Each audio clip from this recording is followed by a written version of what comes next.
At sa ikalawang pagdinig nga ng Kamara kaugnay ng pag-atake sa Resorts World Manila, pinakita ng pamunuan ng Resorts World ang mga bagong CCTV footage sa naturang pag-atake.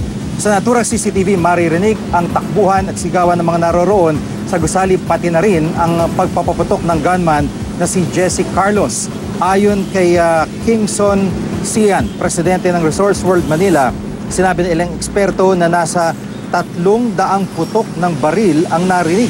Pero posible raw na ang takot na idinulot nito naging dahilan kaya pinili ng maraming biktima na magtago. Nakunan din ng CCTV ang panununog ni Carlos sa mesa ng kasino kung saan inilagay niya ang bag na puno umano ng bala.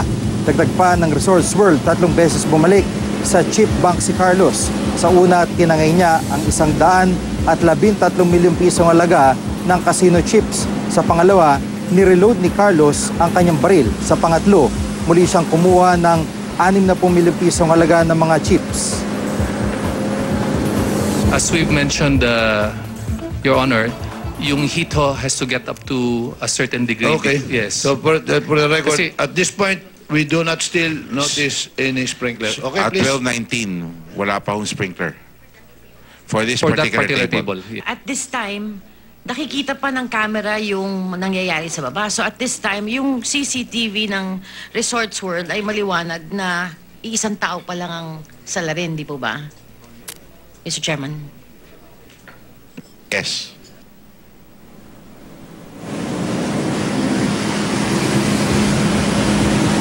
Inisisa rin ng mga mambabatas kung bakit hindi kaagad natunton ang nag-iisang suspect gayong nasa 30 security personnel ng Resorts World ang armado. Nanindigan naman si NCRPO Chief Director Oscar Albayalde na tinugi silang suspect pero hindi real-time ang nakuha nilang impormasyon. Samantala, ipinasampina ng komite si David Chua, chairman ng Travelers International Hotel Group na nagpapatakbo sa Resorts World. Ayon naman sa mga kinatawan ng naturang hotel casino, nakaalis na ng bansa si Chua bago pa man imbitahan ng Kamara. Ayon kay Congressman Rudy Fariñas, dapat gumawa ng paraan si Chua para makaharap sa Kamara.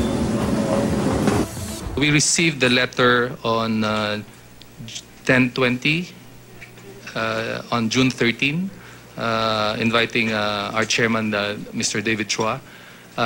He departed Manila on Sunday around 12 noon, if I'm not mistaken. So Which is, he June left 11.